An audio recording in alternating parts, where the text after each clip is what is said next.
Conduct caste survey review Agnipath scheme JDU to BJP. क्या अर्थ हुआ? कंडक्ट, देखो कंडक्ट का अर्थ होता है आचरण करना, व्यवहार करना, मार्ग दिखाना या पूरा करना। कास्ट का मतलब होता है जाति और सर्वे का मतलब होता है सर्वेक्षण। तो जातिगत सर्वेक्षण को पूरा करो। रिव्यू अग्निपथ स्कीम, रिव्यू का अर्थ होता है समीक्षा करना।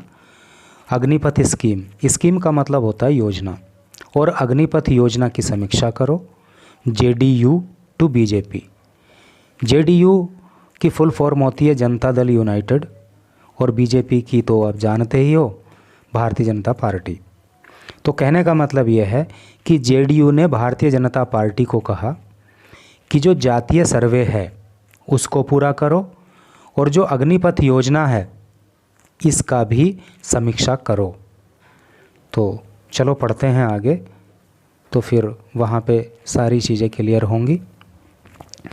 यहाँ पे लिखा है रिमूव शॉर्ट कमिंग्स। रिमूव का मतलब होता है दूर करना, शॉर्ट कमिंग्स का मतलब होता है कमियाँ। Of the short term recruitment scheme, short term का मतलब कम समय के लिए, रिक्रूटमेंट का मतलब होता है भर्ती, स्कीम का मतलब योजना, फॉर के लिए आर्म्ड फोर्सेस, सशस्त्र सेनाएं, अर्थात सशस्त्र सेनाओं के लिए ये जो कम समय की भर्ती योजना है, अर्थात जो अग्निपथ योजना है, इसके अंदर जो शॉर्ट कमिंग्स हैं, जो कमियां हैं, उनको रिमूव करो, उनको दूर करो।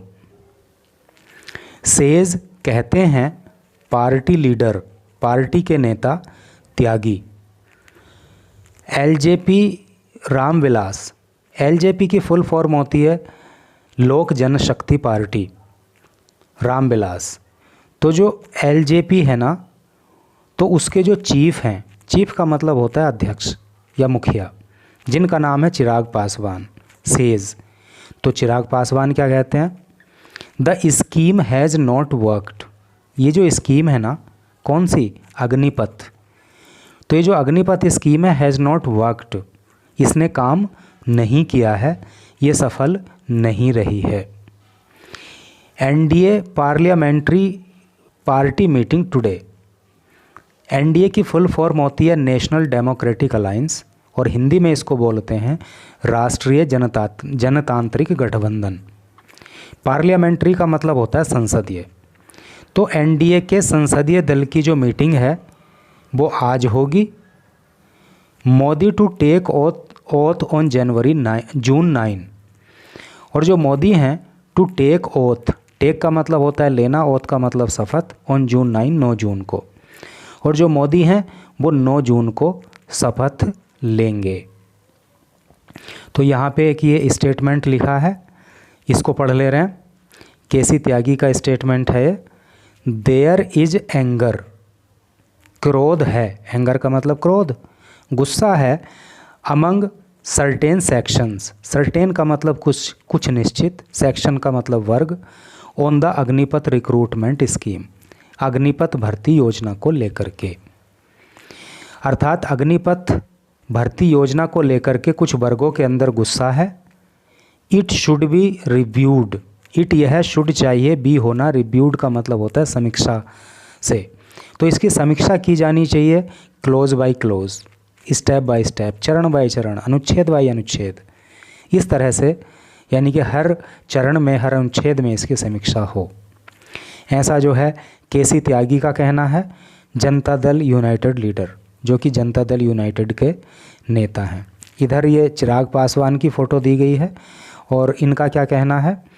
इनका कहना है इफ़ दे मतलब पार्टीज़, यदि पार्टीज़ बिलीव, विश्वास करती हैं, that A scheme has not worked, कि कोई योजना काम नहीं की है, फॉर द कंट्री, देश के लिए, यदि पार्टी को ऐसा लगता है कि किसी योजना ने देश के लिए काम नहीं किया, वो सफल नहीं रही, दे कैन ऑलवेज डिस्कस, तो वो हमेशा डिस्कस कर सकते हैं इट, इसको मतलब इस पे वार्ता की जा सकती है। Either you convince me, either या तो, यू आप, कन्विंस मी मुझे विश्वास में ले लो, और आई विल कन्विंस यू, या फिर मैं आपको विश्वास में ले लूँ। That is how we will go ahead, और यही तरीका है कि हम आगे बढ़ेंगे।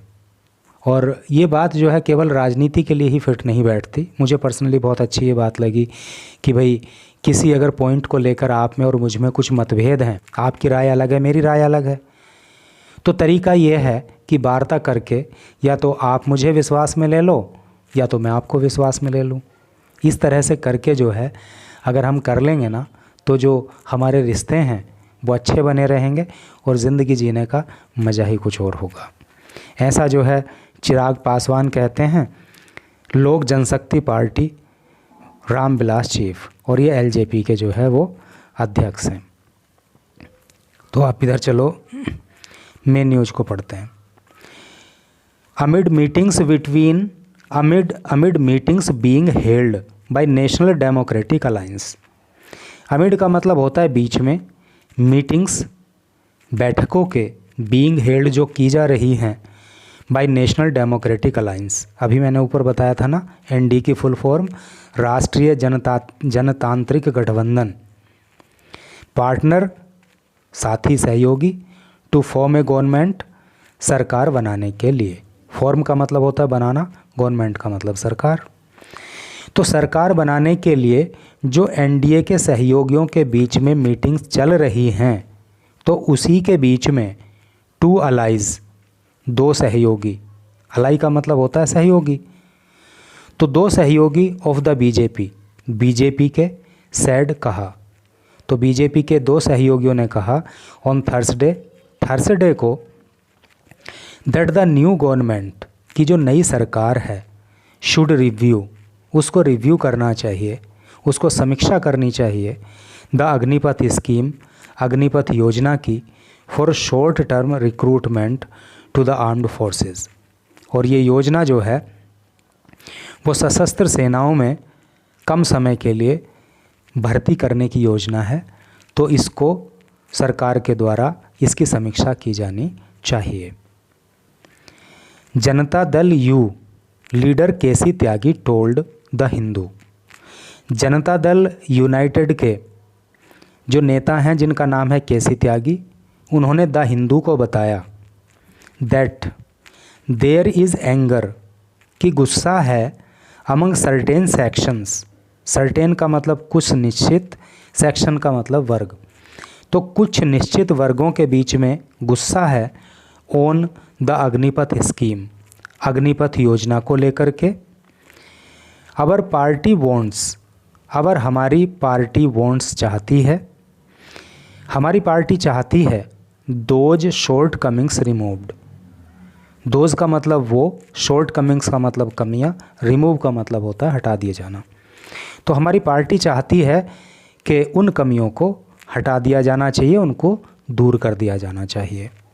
ही सैड, उन्होंने कहा, दैट की even defence minister Rajnath Singh, even का मतलब होता है भी, डिफेंस मिनिस्टर राजनाथ सिंह, अर्थात उन्होंने कहा कि रक्षा मंत्री राजनाथ सिंह ने भी हैड नॉट रिफ्यूज्ड, रिफ्यूज़ का मतलब होता है इनकार करना, इनकार नहीं किया था, ए रिव्यू, एक समीक्षा से, व्हेन जब, आस्क्ड, उनसे पूछा गया था, अबाउट द स्कीम, इस योजना के बारे में, ड्यूरिंग द पोल्स, चुनावों के दौरान। कहने का मतलब यह है कि चुनाव के दौरान जब राजनाथ सिंह से इस स्कीम के रिव्यू के बारे में पूछा गया था, तो उन्होंने भी इस स्कीम का रिव्यू करने से मना नहीं किया था। The Agnipath scheme should be, the Agnipath scheme should चाहिए बी होना, रिव्यूड समीक्षा, तो इस योजना की समीक्षा होनी चाहिए क्लोज बाय क्लोज, ठीक है, अर्थात चरण बाय चरण इस योजना की, अनुच्छेद बाय अनुच्छेद इस योजना की समीक्षा होनी चाहिए। The JDU leader said, JDU के नेता ने कहा। मिस्टर त्यागी ऑल्सो सैड, मिस्टर त्यागी ने ये भी कहा, that on the issue, issue का मतलब होता है मुद्दा, कि मुद्दे पर ऑफ ए कास्ट सेंसस, एक जातिगत जनगणना के, सेंसस का मतलब होता है जनगणना और कास्ट का मतलब जाति। तो उन्होंने कहा कि जातिगत जनगणना का जो मुद्दा है already undertaken by the Bihar government led by the JDU last year. तो बिहार सरकार जो कि जेडीयू के द्वारा चलाई जा रही है, तो उसने पिछले साल ही जो जातिगत जनगणना का मुद्दा है उसको अंडरटेक किया है, उसको लेकर के काम किया है। देयर इज़ नो पार्टी, कोई पार्टी नहीं है, that can now refuse, refuse का मतलब होता है इनकार करना, जो इनकार कर सके टू कंडक्ट, पूरा करने के लिए एक कास्ट सर्वे, एक जात सर्वेक्षण। ठीक है, उनका कहना यह है कि अब कोई पार्टी ऐसी नहीं है जो जातिगत सर्वे कराने के लिए इनकार करे। Bihar has shown the path, Bihar ने रास्ता दिखा दिया है। पाथ का मतलब होता है रास्ता, और शोन जो है वो शो की थर्ड फॉर्म होती है। ठीक है, तो बिहार ने रास्ता दिखा दिया है। Prime minister Narendra Modi too did not oppose, प्रधानमंत्री नरेंद्र मोदी भी, टू का मतलब होता है भी, डिड नॉट ओपोज, वो भी ओपोज नहीं करेंगे, उन्होंने भी ओपोज नहीं किया। डिड नॉट आ गया ना, पास्ट इंडेफिनिट टेंस हो गया। ओपोज का मतलब होता है विरोध करना, तो प्रधानमंत्री मोदी ने भी विरोध नहीं किया। इट इसका इन ऑल पार्टी डेलीगेशन, यानी कि सभी दलों की जो बैठक हुई, सभी पार्टी की जो डेलीगेशन हुई, जो वार्ता हुई, तो उसमें जो है प्रधानमंत्री मोदी ने भी इस मुद्दे का विरोध नहीं किया, कास्ट सर्वे वाले का। Caste based census is the call of the hour, caste based census, जातिगत आधारित जो जनगणना है, is the call of the hour. देखो, कॉल ऑफ द आर का मतलब होता है समय की मांग, तो ये फ़िलहाल समय की मांग है।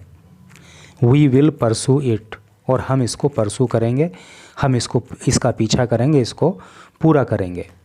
ठीक है, देखो जैसे कॉल ऑफ द आर है समय की मांग, तो जैसे आम बोलचाल में आपको ये वर्ड यूज करना हो, ये टर्म, ये सेट ऑफ वर्ड्स अगर आपको यूज करना हो तो कैसे करोगे? जैसे हम कहें कि भाई इस समय, ये समय की मांग है कि आपको कम से कम 8 घंटे पढ़ना चाहिए, तो कैसे बोलोगे इसको कि it is the time, it is the call of the hour. ठीक है, it is the call of the hour that you should study at least 8 hours a day, ऐसे करके आप उसको बोल सकते हो। तो चलो आगे पढ़ते हैं। अब लिखा है no preconditions. Precondition का मतलब होता है, कंडीशन का मतलब होता है शर्त, और प्री का मतलब पहले से, तो कोई भी पहले से शर्त नहीं है। Mister Tyagi said, mister Tyagi ने कहा, his party had no preconditions, उनकी पार्टी की कोई भी प्री कंडीशंस नहीं हैं in forming the government. Form का मतलब होता है निर्माण करना, बनाना, तो सरकार बनाने में उनकी पार्टी की कोई भी प्री कंडीशंस नहीं हैं, ऐसा त्यागी ने कहा। अनादर अलाई, अलाई का मतलब होता है सहयोगी, इन द एनडीए, तो एनडीए के अंदर एक जो दूसरी सहयोगी पार्टी है जिसका नाम है लोक जनशक्ति पार्टी, रामविलास चीफ, तो इसके जो अध्यक्ष हैं चिराग पासवान ऑल्सो सैड, तो उन्होंने भी कहा, क्या कहा? The Agnipath scheme should be reviewed, जो अग्निपथ योजना है इसकी समीक्षा की जानी चाहिए। एट द एप्रोप्रिएट टाइम, उचित समय पर। एप्रोप्रिएट का मतलब होता है उचित। इट इज़ टू अर्ली, ये बहुत जल्दी हो जाएगा। टू कमेंट, टिप्पणी करना, ऑन इश्यूज़, मुद्दों पर, लाइक दिस, इस तरह के, अर्थात इस तरह के जो ये मुद्दे हैं ना, इन पर अभी कोई टिप्पणी करना जल्दबाजी होगा। Every party has its own agenda, every party, प्रत्येक पार्टी, हैज़ रखती है, इट्स अपना, ओन स्वयं का, एजेंडा एंड कंसर्न्स और चिंताएं, तो हर पार्टी की अपनी चिंताएं और अपना एजेंडा होता है। एंड दे हैव, और वो रखते हैं इक्वल समान राइट अधिकार टू वॉइस देम, उनको उठाने का। अर्थात हर पार्टी का अपना एजेंडा होता है, हर पार्टी की अपनी चिंताएं होती हैं और उनको अधिकार होता है कि वो उनको सामने रखें, उनके लिए आवाज़ उठाएं। ईदर यू कन्विंस मी, या तो आप मुझे कन्विंस कर दो, और आई विल कन्विंस यू, या फिर मैं आपको कन्विंस कर देता हूँ। That is how we will go ahead, और यही तरीका है कि हम आगे बढ़ेंगे। अहेड का मतलब होता है आगे। ही सैड, उन्होंने कहा। द एनडीएज पार्लियामेंट्री पार्टी मीटिंग, जो एनडीए की संसदीय दल की बैठक है, will be held on Friday morning, तो वो फ्राइडे की मॉर्निंग को की जाएगी। वेयर, जहाँ पे chief ministers of BJP ruled states, BJP ruled state का अर्थ क्या हो गया? बीजेपी शासित राज्य। तो वहाँ पे बीजेपी शासित राज्यों के जो मुख्यमंत्री हैं, along with all MPs, MP मतलब मेंबर ऑफ पार्लियामेंट अर्थात सांसद, अलोंग विद का मतलब होता है साथ, तो सभी सांसद साथ में, विल भी होंगे प्रेजेंट उपस्थित। तो कहने का मतलब ये है कि जो एनडीए की संसदीय दल की मीटिंग है तो वो फ्राइडे को होगी और उसके अंदर बीजेपी शासित राज्यों के मुख्यमंत्री और जो एमपी हैं वो वहाँ पे उपस्थित रहेंगे।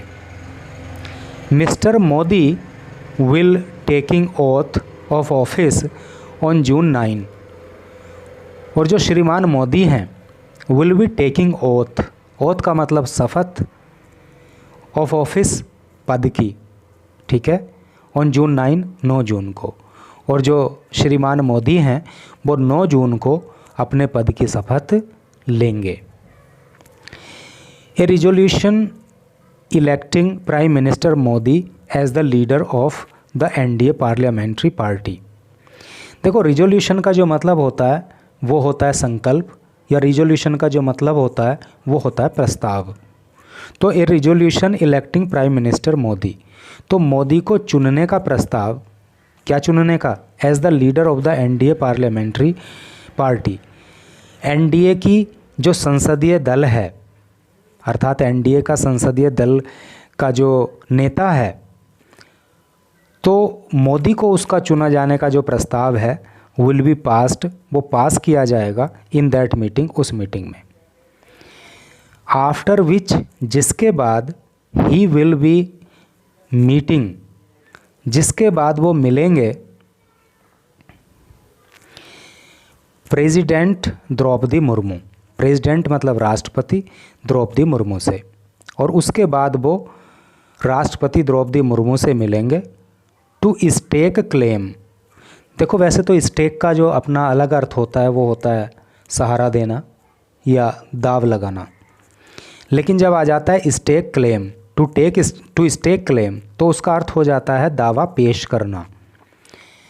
तो वो द्रौपदी मुर्मू जो कि राष्ट्रपति हैं उनसे मिलेंगे और दावा पेश करेंगे टू फॉर्म, बनाने के लिए, हिज थर्ड, उनकी तीसरी सक्सेसिव। देखो, सक्सेसिव का मतलब होता है लगातार, गवर्नमेंट सरकार, अर्थात तीसरी बार लगातार वो अपनी सरकार बनाने का दावा पेश द्रौपदी मुर्मू के सामने करेंगे, सैड ए सोर्स, एक सूत्र ने बताया। और ये भारत के इतिहास में, भारत के स्वतंत्र इतिहास में ये दूसरी बार होगा जब कोई प्रधानमंत्री लगातार तीसरी बार जो है प्रधानमंत्री पद की शपथ लेगा। इससे पहले पंडित जवाहरलाल नेहरू ने ये कारनामा किया था। While much was not revealed, while जबकि, मच बहुत ज़्यादा, वॉज नॉट रिवील्डेड, रिवील्ड का मतलब, रिवील का मतलब होता है प्रकट करना, हालांकि बहुत ज़्यादा कुछ प्रकट नहीं किया गया, as to the exact contour of the government. देखो, कंटूर का मतलब होता है रूपरेखा, अर्थात सरकार की जो एग्जैक्ट रूपरेखा है, एकदम परफेक्ट वाली, पूर्ण वाली, सही वाली जो रूपरेखा है, उसके बारे में बहुत ज़्यादा प्रकटीकरण नहीं किया गया। सोर्सेज डिड से, जो सोर्सेज हैं, जो सूत्र हैं, डिड से वो उन्होंने कहा that the BJP will not be letting go, कि बीजेपी जाने नहीं देने वाली है, ऑफ क्रूशियल मिनिस्ट्रीज़। क्रूशियल का मतलब होता है महत्वपूर्ण और मिनिस्ट्री का मतलब होता है मंत्रालय। तो सूत्रों ने कहा कि जो बीजेपी है वो महत्वपूर्ण मंत्रालयों को नहीं जाने देगी। नहीं जाने देगी मतलब जो महत्वपूर्ण मंत्रालय है वहाँ पे जो मंत्री होंगे वो बीजेपी के ही होंगे, ऐसा सूत्र कहते हैं। देयर इज़ टॉक, इस तरह की भी बात की जा रही है, दैट बिग अलाइज, कि जो बड़े सहयोगी हैं, लाइक जैसे कि Chandrababu Naidu of the TDP, है नी, जो टीडीपी के अध्यक्ष चंद्रबाबू नायडू हैं वो हो गए। और मैं आपको बता दूं कि इनकी पार्टी की 16 सीट वहाँ पे आई हैं। विल बी अलॉटेड, उनको अलॉट किया जाएगा, उनको दिया जाएगा 2 cabinet and 2 minister of state berths. Berth का मतलब होता है सीट। तो जो टीडीपी के अध्यक्ष हैं चंद्रबाबू नायडू, जो कि एक बड़े सहयोगी दल एनडीए के हैं, तो उनको 2 कैबिनेट मंत्री और 2 राज्य मंत्री की जो बर्थ हैं वो उनको दी जाएंगी। फॉर हिज 16 एमपीज़, उनके 16 एमपीओं के लिए। एमपी मतलब मेंबर ऑफ पार्लियामेंट अर्थात सांसद। And there is a demand, और एक मांग है। डिमांड का मतलब मांग, और एक मांग ये भी है फॉर 3 मिनिस्टर्स, कि 3 मंत्रालय फ्रॉम द जेडीयू, के 3 मंत्रालय जो है वो जेडीयू को दिए जाएंगे। इस तरह से जो है सूत्र बता रहे हैं। एडेड ए सोर्स, ऐसा एक सूत्र ने बताया। द बीजेपी इज़ अनलाइकली, देखो लाइकली का मतलब होता है संभवतया, और ये उसका एंटोनिम है, उसका ऑपोजिट है अनलाइकली, मतलब कोई संभावना नहीं है। The BJP is unlikely to give up, देखो गिव का मतलब देना होता है, लेकिन जब उसके साथ अप जुड़ जाता है, वो गिव अप हो जाता है, तो उसका मतलब हो जाता है त्यागना, छोड़ना। तो बीजेपी छोड़ने को तैयार नहीं है। इट्स क्लेम, अपना दावा, on the Lok Sabha speakers position, इधर जो लोकसभा स्पीकर को हिंदी में क्या कहते हैं, लोकसभा अध्यक्ष। तो लोकसभा अध्यक्ष की जो पोजीशन है, जो पद है, उसको छोड़ना बीजेपी नहीं चाहती है। In a house that is much more tight held than before, और एक ऐसे हाउस में, एक ऐसे सदन में जो इस बार सबसे ज़्यादा टाइट है। सबसे ज़्यादा टाइट होने का क्या मतलब हो रहा है, देखो 2014 में भारतीय जनता पार्टी की केंद्र में सरकार बनी, 2019 में भारतीय जनता पार्टी की सरकार केंद्र में बनी, तो दोनों ही बार बीजेपी जो है वो मेजॉरिटी में थी। केंद्र के अंदर सरकार बनाने के लिए 272 सीट की ज़रूरत पड़ती है 543 के सदन में। तो बीजेपी के पास 2014 में जो है 282 यानी कि 282 मेंबर्स थे, तो वहाँ पे भी मेजॉरिटी थी। एंड 2019 में तो और भी ज़्यादा बड़ा बहुमत बीजेपी को मिला जब उसकी 303 सीट्स आईं। लेकिन इस बार जो है बीजेपी मेजॉरिटी में नहीं है, उसकी सीट जो है वो कम है, इसलिए जो है उसको दूसरी पार्टियों को का सहयोग लेकर के उनके साथ गठबंधन करके ही सरकार बनानी पड़ेगी। तो इस बार जो संसद का माहौल है वो थोड़ा सा टाइट रहने वाला है, क्योंकि जो बिग डिसीजंस हैं वो बिना सहयोगियों से अच्छे से सलाह मशवरा किए, उनको बिना कन्विंस किए लेना इस बार संभव नहीं होगा। तो इसी तरह से करके न्यूज़ थी। Thank you very much to read it.